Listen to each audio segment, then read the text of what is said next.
Welcome back to Get in the Cash Flow Game with K&K, where we talk about investing in real estate, cash flow, building wealth, and all the lessons we learned along the way. And if you can, do me a huge favor, please like and subscribe this podcast, share it with your friends and family. That way we can continue to bring you value every week and get bigger and better guests on the show. We've been working on this for the past few months. You know we always want to bring as much value as we possibly can, and our partner, Prime Corporate Services, is all about bringing you a service you can't get anywhere else at a price you can't get anywhere else. Whether you're new to owning a business or owning a property, or you're an experienced property owner or investor, Prime Corporate Services is not only going to help you, but they're going to make the process so much easier. So if you book a call, the first thing they're going to do for you is help you understand what your business structure should look like, your corporate structure, tax planning, estate planning, all of that. Maybe you're saying, I'm brand new to starting a business and all this sounds foreign and complicated. Remember, this company helps new people just getting started every day. They're going to help you form the entity that's best for you and walk you through the process. Before I found this company, we paid thousands of dollars to other attorneys, CPAs, and consultants to try to understand exactly how we need to be structured to be as protected as possible. We've also gone the other route and used online platforms to form entities which unnecessarily put us at risk. You guys, you don't have to do that with this company. They'll do all of these things for you at a reasonable price, so you never have to think about saving money at the expense of exposing yourself to liability. We've searched high and low, and you will not find this much value anywhere else. All you have to do is schedule a free call today. Just go to primecorporateservices.info/GITCG. Once again, that's primecorporateservices.info/GITCG. We'll also leave the info for you in the show notes. Welcome back to another episode of Get in the Cash Flow Game with K&K. Today, we had Franco Perez on the show. And Franco has a super inspiring story. He comes from humble beginnings, grew up with a single mom who struggled to make ends meet. And now he basically helps people to get into mobile homes. So basically, he wants home ownership to become affordable for people. And so he helps people get into mobile homes. It says that he was inspired to reimagine mobile homes and expand affordable housing opportunities across the Bay Area. So he strives to make the pathway to homeownership for families to establish financial security where it might otherwise seem impossible. So honestly, his story and what he and his team do is super inspiring. It was crazy to see. If you go to his Instagram, it's crazy to see what people are able to do with some of these mobile homes. He showed us some of the parks that he's been helping families move into and purchase their mobile homes to live in. And these communities are gorgeous. So it's kind of interesting because I actually grew up in a mobile home when I was younger. So when I was 8, I actually moved to Oklahoma on 80 acres, like a ranch, but basically I lived in a single wide trailer with my mom and my stepdad. And then eventually we graduated to a double wide trailer.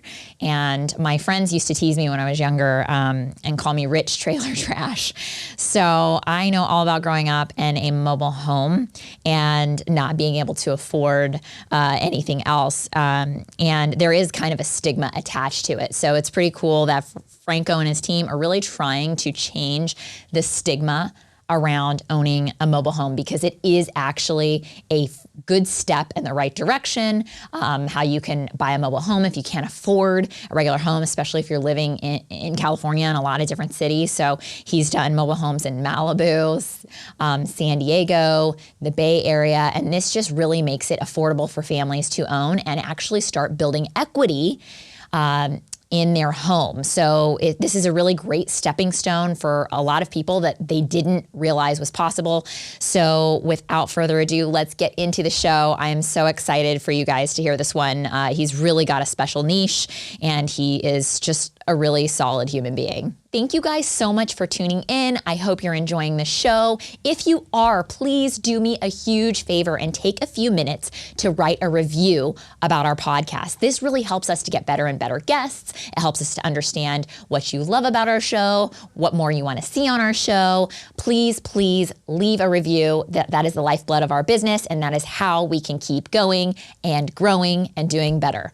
Thank you guys so much, and let's get back to the show. Franco, thanks for coming in today. Can you just give us a little background on your story and how it is that you got to selling mobile homes? Yeah, absolutely. I guess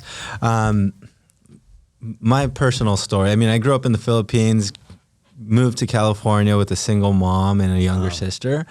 And I bring that up because for me, came from a very poor family.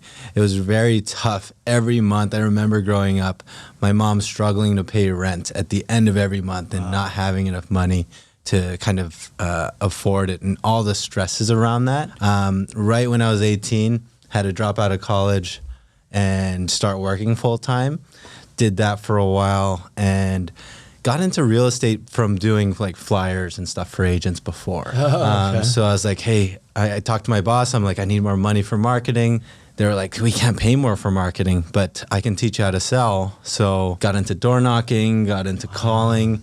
And it was that fear of survival that really got me to want to learn how to communicate better, how to sell better, and the desperation of chasing that paycheck. But getting through that, became a good agent for a while. And then once I got kind of stabilized with money as an agent, I realized like, man, you know, I don't really love this whole real estate agent thing. I feel like it's trending me to become, or I feel like a lot of real estate agents tend to want to help the richest people they know get the most expensive real estate they can.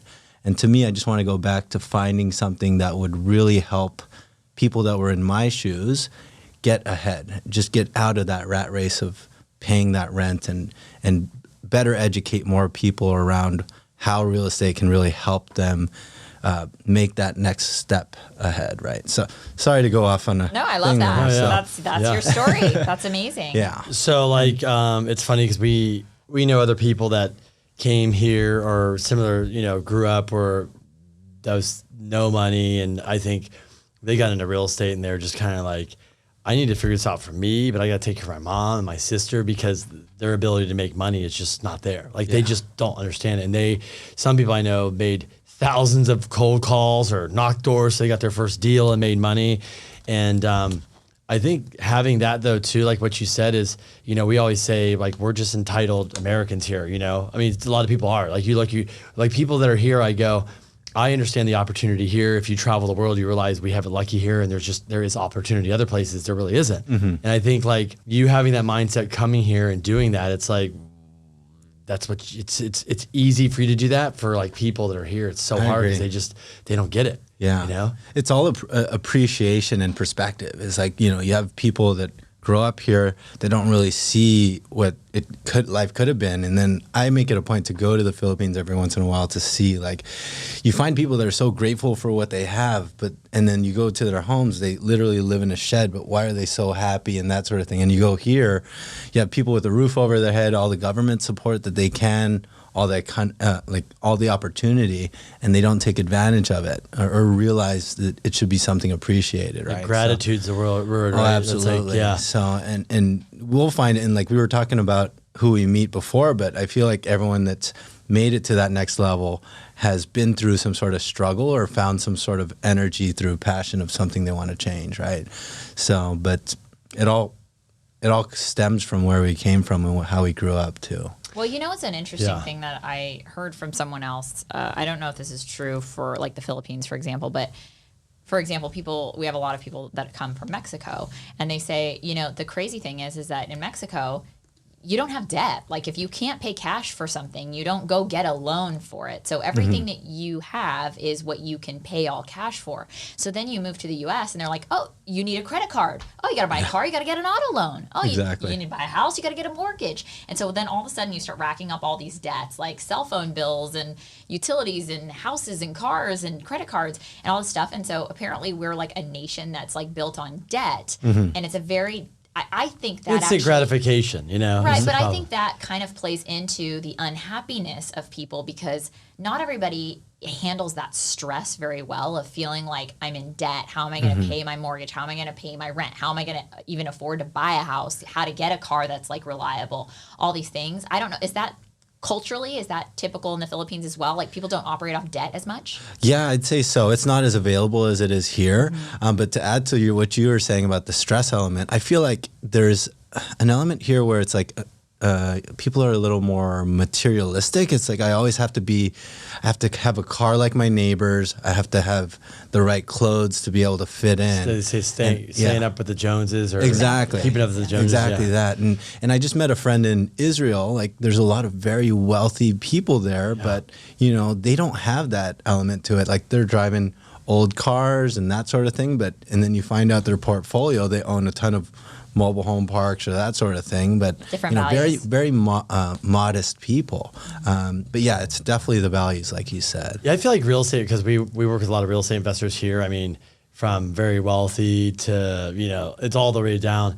It's funny because people will come in here in shorts and a shirt. Some of them are working and they're like, that guy's worth that much money. You're like, exactly. He doesn't care about the other stuff, guys. And they just don't understand because they're like, well, if I had that money, they're just counting all the things they would buy. Mm-hmm. Exactly. And that guy is just like counting that he has freedom. Mm-hmm. He can go on a trip and do this, right? And it's like, we're always chasing freedom, not all this other unnecessary. It really, because it really is unnecessary. It's not going to really make you happy, you know? Yeah, totally. So when you came here, how has your life changed though, since you've come here, like with your family? Just curious about that, like, because you came here as a single mom with her, and then just like struggling. Just like how like when you make the transition, how do you? I always like to know, like, for you, is it like you didn't finish college? Like, when was the mental for you when you realized, like, man, I'm gonna have to like really figure this out? Yeah. So thanks for asking that. So actually, I did move with my mom and dad here for a few years, and my dad was the sole income.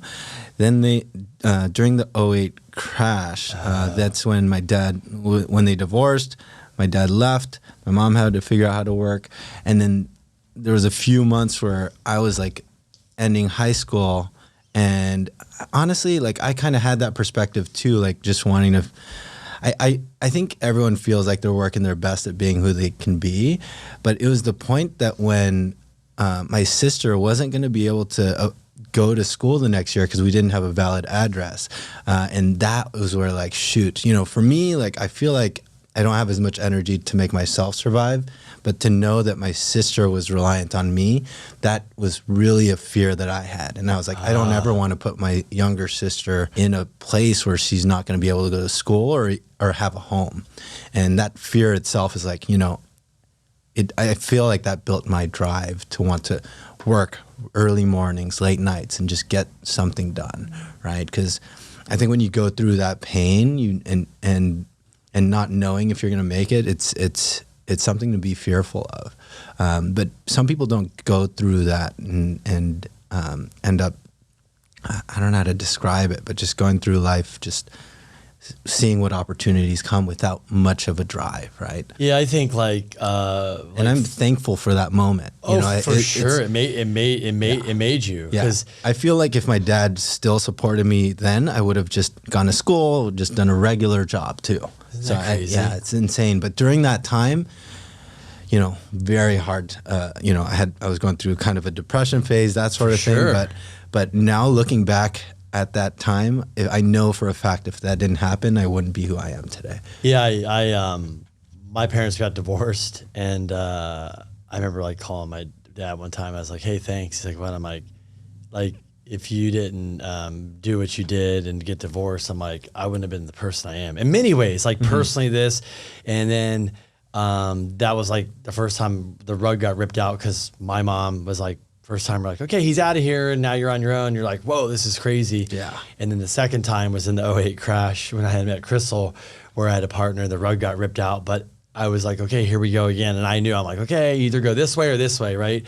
But without that, yeah, you're kind of like, we have a lot of people, their parents have money, and they're kind of like, well, I don't really have to do the money thing and work for that and the motivate. It's hard to get motivated. Like it would be hard, you know? Yeah. I mean, and my dad was a corporate guy. And there's no struggle. It's hard to have the motivation. Yeah. You kind of have to have the struggle. Exactly. No, totally. And if my parents stayed together like yours, I would have probably, not saying done it different, but I think it would have just been so much different, you know? And so, I mean, I always tell people like, you're never learning when you're winning. You're you're learning when you're losing, or the rug gets pulled out, or you're in a bad, right? It's like, that's always remember. Like when things are good, like 2020, 2021, 2022, I was like, okay, I was telling everybody here, I'm like, this is going to end. It's all great, but we're not learning anything right now. It's too easy. Everybody's making money. I'm like, I don't like these times. Why? I'm like, because people are just gonna just get creamed, but here we are, we're struggling. But I'm like, the growth is really happening again for me. I feel like, because it's like we're struggling now. Let's step up, and who's gonna out hustle or work or whatever, right? Yeah, exactly. You got to get creative. You can't. Your phone's just not ringing off the hook anymore. Like the low hanging fruit's gone. You got to get on the ladder and get to the top of the tree. Right? Yeah. I feel like you go through a maturity of that, and some people never get past that sometimes, honestly. For sure. And they let this control their life, these ups and downs. Exactly. See it. Yeah. And on top of it, like you said, there is the depression and dealing with all that. That's the tough part, because you got to, I think a lot of people get overtaken by their emotions. And they just can't operate outside of that. Yeah. And I think that's like the biggest thing I think that we all learn is that if you're living in a stressful environment, like where your mom can't pay the bills, or your sister might not get to go to school, or whatever, your dad cheated on your mom or left, whatever the things are, it's like we have to learn to survive. Like you just don't. You're like, either I go down, I sink with the ship, or I don't. So you're like sink or swim, and then you learn to operate in these stressful environments, which is not ideal. It's not what any of us want, but you learn to operate in a different way that maybe somebody who didn't have that experience. Yeah. Like I've seen friends that had really great upbringings and everything was like just easy, and they're so like sheltered in a way compared to what we've seen and lived. They sunk. And so then when you see them have a difficulty in life, like as an adult, it completely rocks their world, because you're like, oh, that's the first time you've ever had anything like that. Yeah. And I had this for,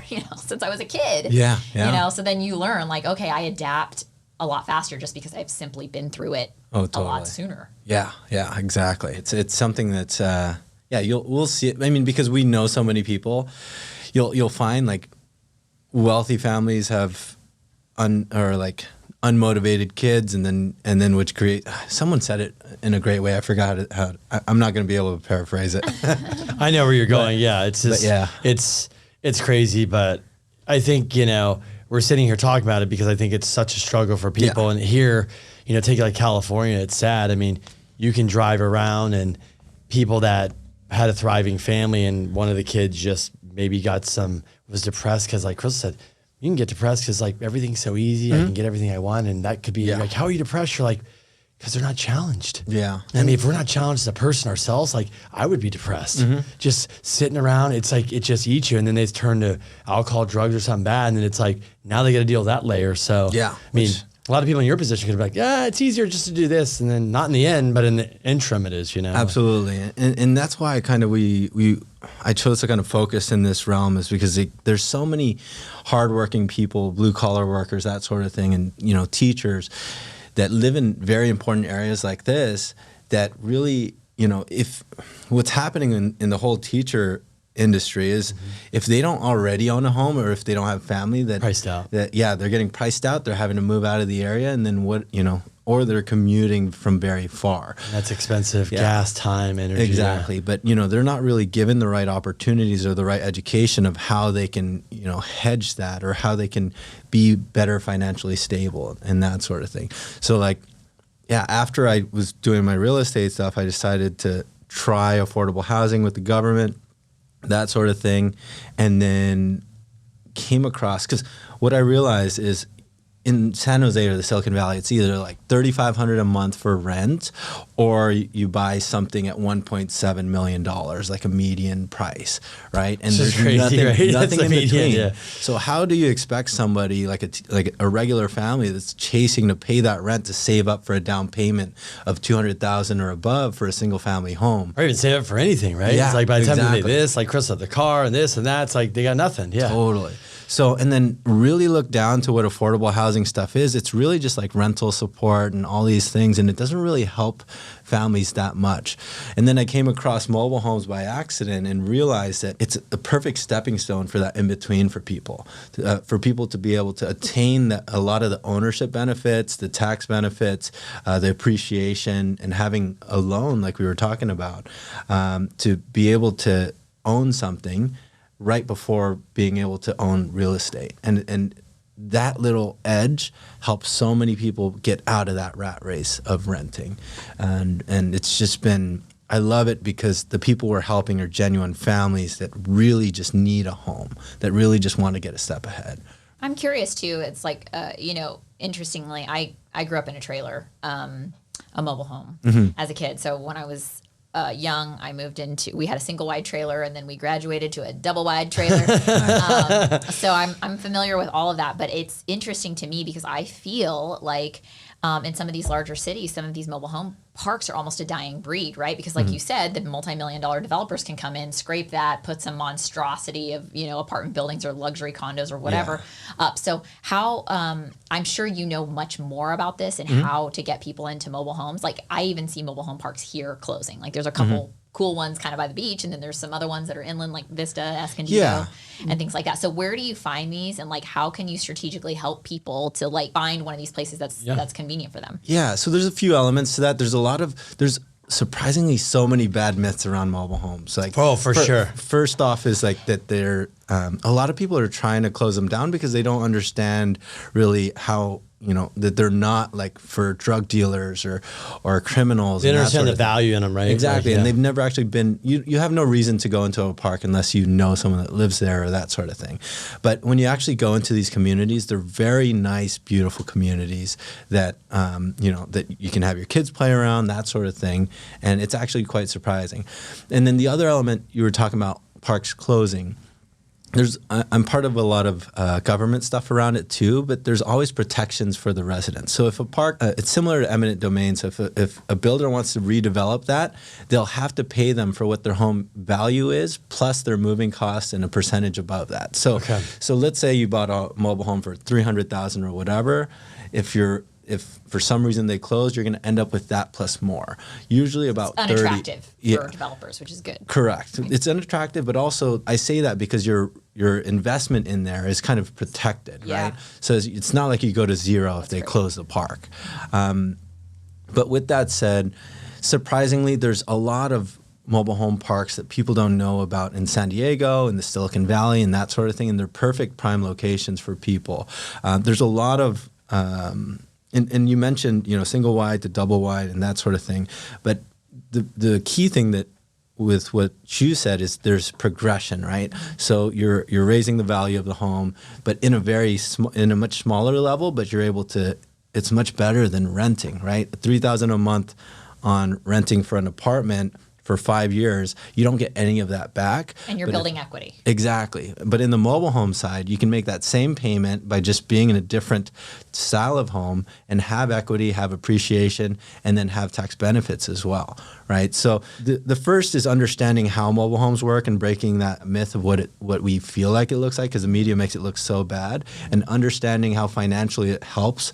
And then on the other end is understanding that with a lot of these old trailers or old mobile homes, we can convert them to, what we do is we convert a lot of old like 700 square foot homes into beautiful like 1600 square foot homes that just look like luxury homes from the inside. Right? I've seen some really cool like modern looking. Oh, that's getting better. Yeah, it's getting easier to build them and more efficient and cost effective. And some of them don't even look like mobile homes. Like you wouldn't really know. They don't. So are you going in and like buying a park, or are you going in and like taking down individually? Like how does, I guess, how does it work? How does the model work, I guess, from your side? Yeah, every county is a little bit different, but most cases will have to partner with the park owners and help them raise the value of their park, because it benefits like all three parties. It benefits the residents that live there, it benefits buyers that are moving in, and it also benefits the park owners because it beautifies their park. And then also it gets rid of a lot of those old looking mobile homes as well. So park owners will come to us, say, hey, how can we work with you to upgrade and put newer homes in our park? So we'll create a consulting model for them for when there are vacancies. How do we replace these old ones with new ones? But we'll essentially demolish the whole home or pull it out to someone else that would want it, and then we'll reset the foundation and actually build these out in factories. Like close one to here is like Riverside, or there's Woodland in Northern California. But factory built housing is like the next big thing in the construction industry. It's only starting to get a lot of attention, but building these in factories keep the cost very low. Like everything we build, you can control the weather. Exactly. And all that stuff, yeah. Do you have an idea of like, I know you, so if So when somebody's putting a house on the land, they don't own the land. They just own, right? That owner owns the land. You lease from him. Correct. It's almost like an HOA fee or something. Exactly. Does he maintain the park or some surroundings? Yes. So Okay. the park amenities, that sort of thing. So like, let's say an HOA is like $400. Like in San Jose, average rent is about $1,000. Yeah. But you'll have a swimming pool, you'll often have a spa, and they'll maintain the roads and that sort of thing. So it's like I would consider it as a higher HOA. But with that, because you don't own the land, you keep the cost low too. You're not buying something that's $1.6 million or that sort of thing. And then your mortgage is typically about $2,200 to $2,800, depending on how fancy of a home it is. But with that, it's much more manageable for a family versus like trying to buy a single family home. Yeah, and then financing is tough too, right? So I'm sure you're linked up with people that can do financing. It's gotten better. Okay. Yeah. So we're working on our lending side as well, but there are banks that will do 10% down and that sort of thing.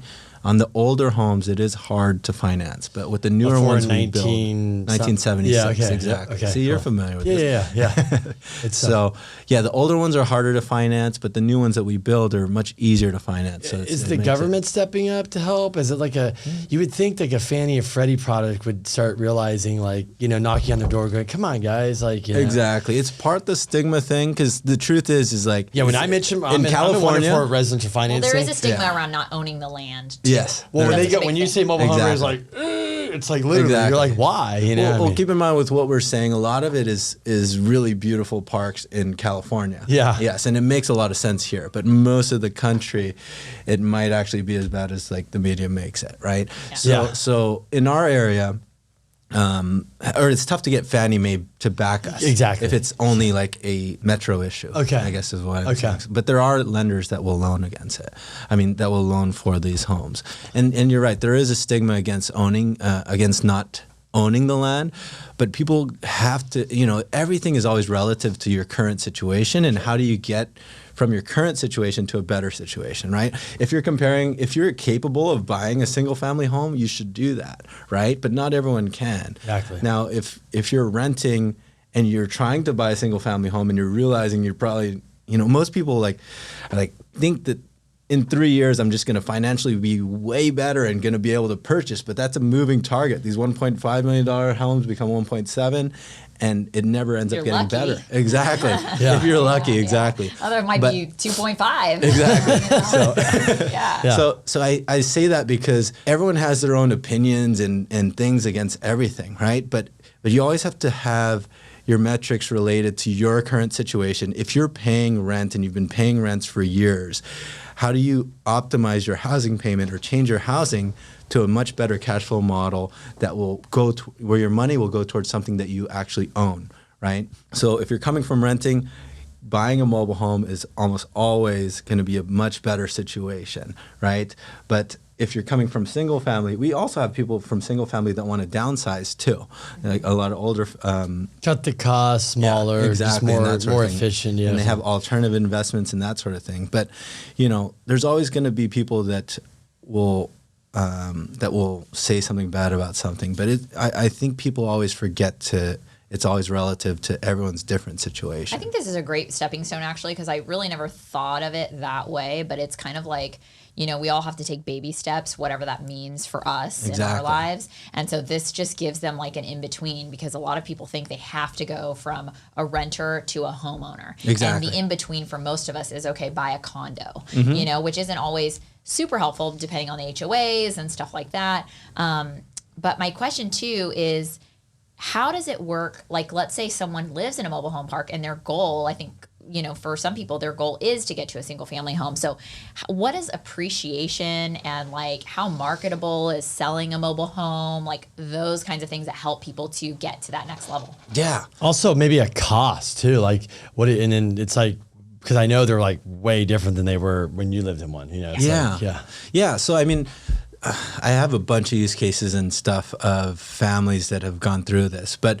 basically, I'd say an average cost of a mobile home would for like a nice average looking mobile home, like a 1995 would be about 300,000. How big is that? That's about 1,400 square feet, 3-bedroom, 2-bath style home. Okay. The space rent, let's say, is about $1,000, and then your mortgage, insurance, and taxes would be about $2,300. So that's about $3,300 a month. Now, if you wanted 10% on a single family home, you'd have to come up with like 150 grand. But on this, for 10% is only 30,000, right? So that's a big, this example that I'm talking about is actually a teacher, 2 teachers, that's a couple, and they purchased that home for $300,000. 3 years later, the home appreciated to $380,000 when they sold it. So it goes with the market. It goes more of like a percentage-wise with the market, right? So that home itself appreciated $80,000 in 3 years, and because it appreciated that fast, they had equity. They were able to cut down on what they were paying on rent, and they were able to use that money to purchase a single-family home. At the end of it, when we did the comparison, I wish I didn't bring a presentation today, but basically when we did the comparison, it was about $95,000 difference from if they were to keep renting compared to selling their mobile home to be able to purchase. And now they have that money to purchase a single family, right? That's amazing. Yeah. Do you have those case studies like on your website and stuff? I do. Cool. So we'll direct everybody there. So that way totally. they can kind of check that out, because I just think it's like another option for people that they didn't know they had, which is pretty cool. Because like you said, I mean, San Diego's kind of getting to that point too. Like the median home price is so high that there are certain people, like you said, whether they're childcare, like the people who take care of our kids, the people who educate our kids, like blue collar workers, like there's all these people that are just getting pushed out farther and farther. Like you said, if they don't own a home, that's kind of like they're never gonna. Exactly. Unless they have like some sort of an in between here, whether it's like purchasing a condo or a mobile home as like a secondary option. Because like you said, even if you can get 3.5% down on some in some of these places like FHA, the median price is so high that you're still putting so much money down, and then you have to improve the house, because if you're getting in at entry level, there's probably a lot of repairs and upgrades that you have to make. So I don't know. I think initially when I hear the number for a mobile home park, it doesn't seem like, it seems lower, but not so much lower. But then you have to factor in, if I'm buying a home and all the plumbing is underground and like the electrical and it's all older and like there's landscaping and things like that need to be done. And you're like, okay, this mobile home that you own has like lower utility costs because you're not taking care of landscaping and stuff like that. It's new, so you don't have all the repairs and the upgrades that you have to make. So it's really like turnkey for you to just move in and live your life. Exactly. And I love what you said about the baby steps stuff earlier, is that some people are making the wrong steps sometimes, because we're always chasing. I feel like everyone has that dream of home ownership, and they're house poor. Exactly. And sometimes they'll overstep, and exactly to what you said, or what we often have happening is people will live in where they work, and then they'll move an hour away just to chase that piece of ownership, and they hate how traffic it is and that sort of thing. And unfortunately, like they're like, it's so bad that they have to sell, and then they want to come back and then buy a mobile home, that sort of thing. Especially with the pandemic, right? All the people that bought way out there just thought they were never going back into the office again. Exactly. And they're like, dang it, this now all sucks. the traffic's back, all the stuff. Yeah. I know. Yeah. So it's all about, I think it's just, what I love about what we're doing is like really just showcasing another opportunity and another door for people to realize that they have more options to stay local to where they work too. So are you just doing California? Or are you doing other states as well? Currently just California, and starting to get into Arizona. Cool. Yeah. So, but yeah, that's just about it now. I know probably millennials are your buyers, but like who's a typical buyer? Like who are you seeing? Like who are you working with? What kind of people, younger people? Are you seeing more millennials maybe say, you know what, I need to open up to maybe this option? Because like we talked about, unfortunately, in just California, I mean, even, if you go west of the 5, but anywhere, near a 5 and then even east, it's getting expensive. Yeah. And if you're out of college, unless you have a great job, it's probably hard, unless your parents have a down payment. Yeah. A lot of times people have the income, but I have no money down. And it's even the money they can put down, they're like, my payment's so high, I'm going to be house poor. Yeah. So I was just curious what kind of like, what are kind of people are moving in, Well, I'd say about 4 years ago, it was between like 45 to 65 is our common buyer pool. Huh, okay. But lately, more and more recently, we're having more millennials get involved. Get into purchasing these because they don't actually have as much of a bad stigma as like the older generations do. And then also they're more open to change, more open to kind of innovative ideas or different ideas. So we've really been getting a lot of millennial buyers lately because one is the alternative there is renting as well. And then the other is there really isn't anything that they could buy out, at least in the Silicon Valley. But I think as time passes, we're starting to see younger and younger generations get into it because we're also building these homes to be our Instagram's called Sexy Mobile Homes because we really try to make it sexy and just is that your Instagram? Modern. Yeah. I want to go on while we're here. I'm going to look at it. Okay. So we try to make it look as modern as we can.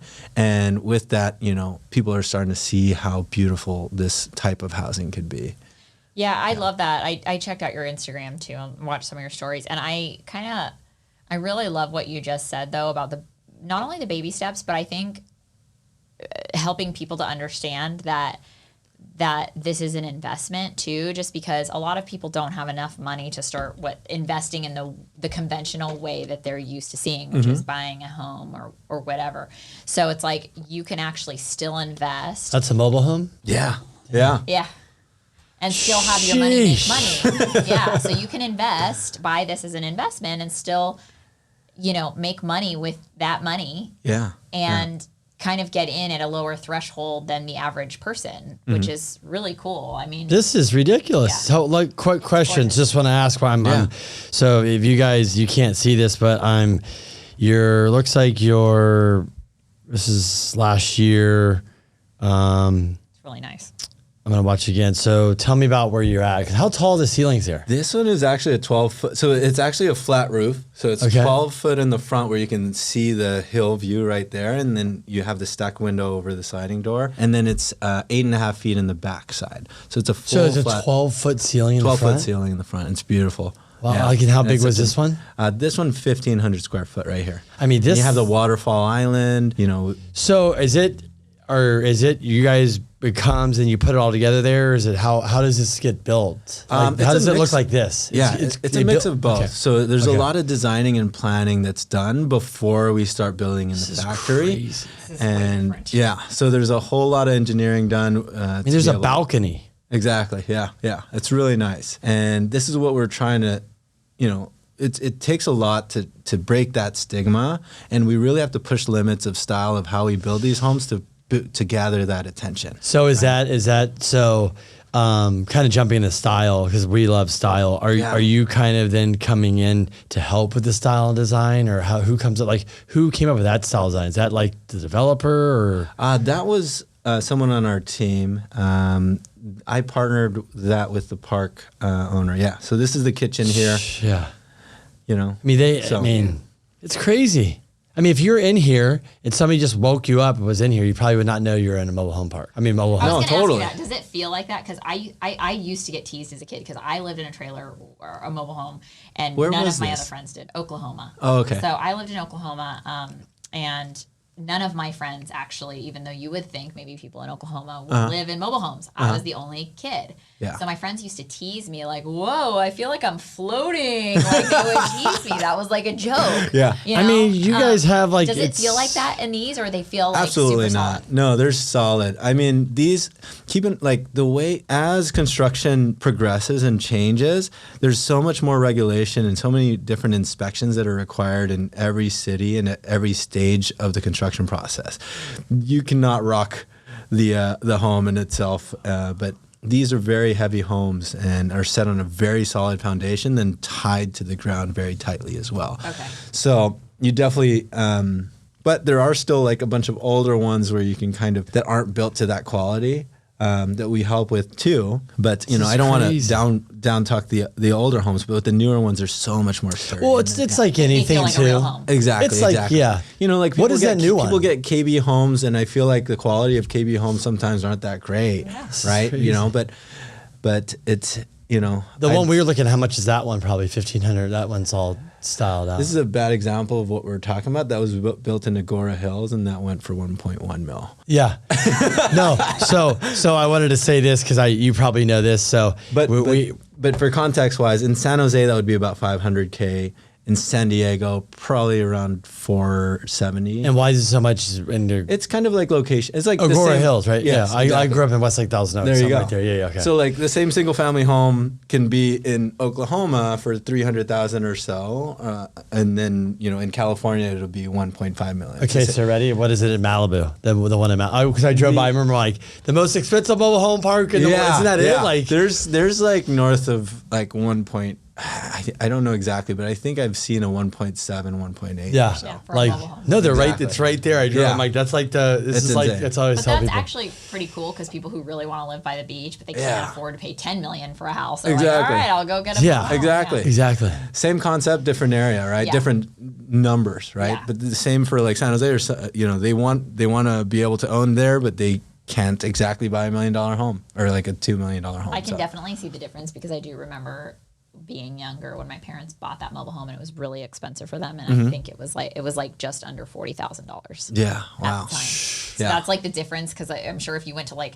Kansas or Missouri or like some of these middle America places, it's probably way cheaper just because like They might not care about design too. Like they might not care about design. They're like, just give me the older plain one. Yeah, it's more basic. And people like that's what you're doing is you're trying to say, look, you can have it's cool. It can be modern, hip, cool, trendy. Like get rid of the stigma. There's The a only business way of to people renovating these things, right? I've heard of people doing that. There are, yes. There, and I feel like for us is like we're always fighting that stigma, and the only way for us to fight it is through video and like TikToks and that sort of thing, because people aren't, like I said earlier, people aren't going to go out there. They're always going to have their stigmas until they actually see it, through video. And that's why we built out our YouTube channel, and then we also educate people of the benefits of it.